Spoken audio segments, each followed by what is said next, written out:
नमस्कार, मेरे साथ आप देख रहे हैं न्यूज गंगा और मैं हूं निशा भारद्वाज। आगरा में एक शर्मनाक घटना ने फिर से समाज में गहरी खाई को उजागर किया है। 9 मार्च की सुबह दलित युवक और उसके पिता पर अत्याचार हुआ। घोड़ी पर चढ़ने पर युवक की पिटाई की गई और उसे घोड़ी से उतार दिया गया। बुलडोजर वाले पुलिस की मौजूदगी में उस दलित को नंगे पैरों पर परेड कराई गई, लेकिन बुलडोजर वाले पुलिस चुपचाप देखती रही। क्या यही इंसाफ है यूपी की पुलिस का और यूपी के प्रशासन का?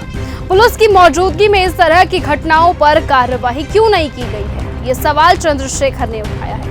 उन्होंने आरोप लगाया है कि उत्तर प्रदेश सरकार ने अपने अधिकारियों से उनका आंदोलन रोकने का आदेश तो पूरा किया, लेकिन जब दलितों पर अत्याचार हो रहे थे तो पुलिस ने चुप्पी साध रखी थी। चंद्रशेखर का आरोप है कि सरकार और पुलिस दलितों के खिलाफ हो रहे अत्याचारों की रोकथाम में नाकाम साबित होती रहती है। उन्होंने इसका उदाहरण भी दिया, जैसे मेरठ में 8 मार्च को एक दलित युवक को जातिवादी गालियों के साथ पीटा गया था और बिहार के नालंदा में एक दलित महिला के पैरों में कीलें ठोकी गई थी। तो यूपी में दलितों के खिलाफ अत्याचार बढ़ रहे हैं, लेकिन सरकार की आंखों में अंधेरा छाया हुआ है, क्योंकि सरकार तो आंदोलन को रोकने में लगी हुई थी। जी हां, आपको बताएं कि यूपी सरकार ने चंद्रशेखर आजाद के छोटे से छोटे कार्यकर्ता को घर से बाहर ना निकालने की वजह से उनके घर के बाहर 3 से 4 पुलिसकर्मी तैनात कर दिए गए थे और शायद यही वजह है कि चंद्रशेखर आजाद को तो वो रोक पाए, लेकिन दलितों पर हो रहे अत्याचारों को अक्सर नहीं रोक पाते हैं, क्योंकि वो विपक्ष का मुंह बंद करने में लगे रहते हैं। पुलिस को सख्त कार्रवाई करनी चाहिए, लेकिन वो चुप रहते हैं।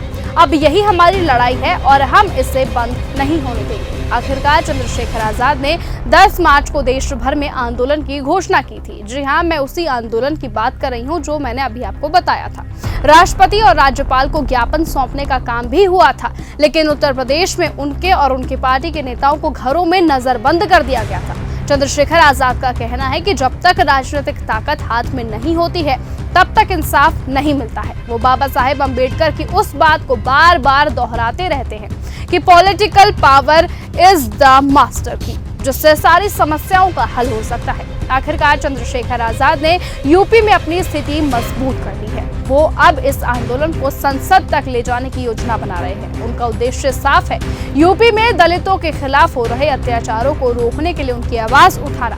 चंद्रशेखर के इस आंदोलन से एक बात तो साफ है कि वो सिर्फ दलितों के अधिकारों के लिए ही नहीं, बल्कि हर उस व्यक्ति के लिए लड़ रहे हैं जिसे न्याय नहीं मिलता है। उनका संघर्ष राजनीति से ऊपर है। ये एक सांप्रदायिक और सामाजिक बदलाव की ओर एक बड़ा कदम है। क्या चंद्रशेखर आजाद की ये लड़ाई सफल होगी?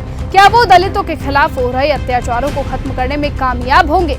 ये तो आने वाला वक्त ही बताएगा और 2027 के चुनाव बताएंगे, क्योंकि जिस तरीके से 2027 के चुनावों में चंद्रशेखर आजाद का नाम सबसे ऊपर है, वो तो देखने वाला है, क्योंकि आए दिन चंद्रशेखर किसी न किसी दलित या फिर किसी न किसी पीड़ित की बातों को उठाते रहते हैं और उन्हें जनता के सामने लाते रहते हैं। लेकिन इस बीच जो वहां के नेता प्रतिपक्ष अखिलेश यादव है, वो अक्सर किसी न किसी शादी समारोह में बिजी होते हुए नजर आते हैं। यानी ये चीज तो साफ है कि यूपी में विपक्ष की भूमिका पूरी तरह से जो अदा कर रहा है वो है चंद्रशेखर आजाद। अब देखना होगा कि जनता वहां पर किसका चुनाव करती है और 2027 में वो किससे अपना नेता बनाती है। समाज में एक नई चेतना जरूर जाग रही है। आपकी क्या राय है? क्या आपको लगता है कि चंद्रशेखर आजाद की आवाज यूपी सरकार को बदलने में मदद कर सकती है? ऐसी ही खबरों को सुनने और देखने के लिए सब्सक्राइब करना बिल्कुल मत भूलिएगा चैनल न्यूज गंगा। खबरें अच्छी लगी तो लाइक का बटन दबाना बिल्कुल मत भूलिएगा। कमेंट बॉक्स में टाइप भी कर सकते हैं